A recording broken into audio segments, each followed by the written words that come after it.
नमस्कार दोस्तों, Hindi knowledge info में आपका स्वागत है। तो दोस्तों, अभी हाल ही में एक खबर सामने आई है जिसने सबका ध्यान अपनी तरफ खींचा है और इस खबर को लेकर काफी बातें कही जा रही हैं। तो आइए जानते हैं ये खबर क्या है। तो दोस्तों, ये खबर है ग्रीस से पुराने 18 मिराज 2000 के बारे में। और अभी इस बारे में काफी चर्चाएं की जा रही हैं और इनकी कॉस्ट को लेकर भी काफी बातें कही जा रही है कि भारत को ये सेकेंड हैंड फाइटर जेट खरीदने चाहिए या नहीं। आज मैं आपको बताऊंगा कि कौन सी वो वजह है जिसके कारण भारत इनको खरीदना चाहता है और आखिर भारत को ये फाइटर जेट खरीदने चाहिए या नहीं। तो बने रहिए वीडियो में मेरे साथ और चैनल को अभी तक सब्सक्राइब नहीं किया है तो सब्सक्राइब जरूर कर लीजिएगा। चलिए अब वीडियो में आगे बढ़ते हैं। तो दोस्तों, जैसा कि आप सब जानते ही हैं कि इंडियन एयरफोर्स लगभग 50 के नंबर्स में मिराज 2000 फाइटर जेट्स को ऑपरेट करती है, जिसमें से 40 1980 में खरीदे गए थे और बाकी 10 फाइटर जेट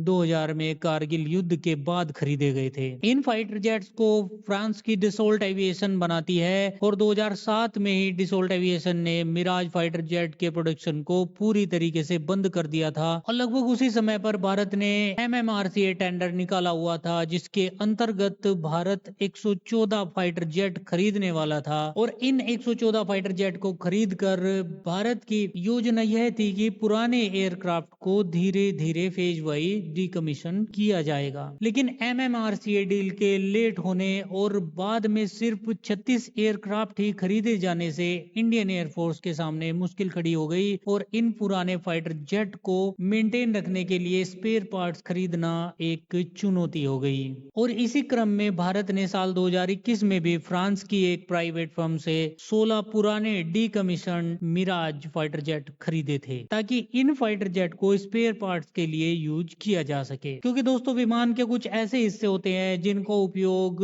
टूटने तक किया जाता है। उदाहरण के लिए विंग्स। अगर कल को हमारे किसी भी विमान के विंग्स में दरार आ जाए तो सेकेंड हैंड विमान के विंग्स का इस्तेमाल किया जा सकता है। जबकि भारतीय मिराज में अधिक शक्तिशाली इंजन है, लेकिन हमारे मिराज का 80% इंजन इसके जैसा ही है और इसीलिए इसके कई हिस्सों का उपयोग भी किया जा सकता है। तो दोस्तों, ये तो हुई वो वजह जिसके लिए Bharat in second hand aircraft को खरीदना चाहता है। अब मैं आपको इस पर अपनी ओपिनियन बताऊंगा कि भारत को इन्हें खरीदना चाहिए या नहीं। तब तक आप कमेंट करके बताइए आपको क्या लगता है कि भारत इनको खरीदे या नहीं। तो दोस्तों, मेरे हिसाब से हमें ये 18 एयरक्राफ्ट ग्रीस से हर हाल में खरीद लेने चाहिए, क्योंकि इससे इंडियन एयरफोर्स अपनी मिराज फ्लीट को 2030 तक आसानी से मेंटेन कर पाएगी। क्योंकि ये जो 18 फाइटर जेट्स हैं, इन्हें ग्रीस की वायुसेना ने 2022 में डीकमीशन किया था और भारत ने 2023 में इन्हें खरीदने में अपनी दिलचस्पी दिखाई थी। और अब ग्रीस भी इन्हें भारत को देना चाहता है और वो भी डिस्काउंटेड रेट पर। और इससे भले ही उनको आर्थिक लाभ कम हो, लेकिन राजनीतिक लाभ ज्यादा होगा, क्योंकि इस डिफेंस डील से दोनों देशों के संबंध और भी मजबूत हो जाएंगे। दोस्तों, आप सबको याद ही होगा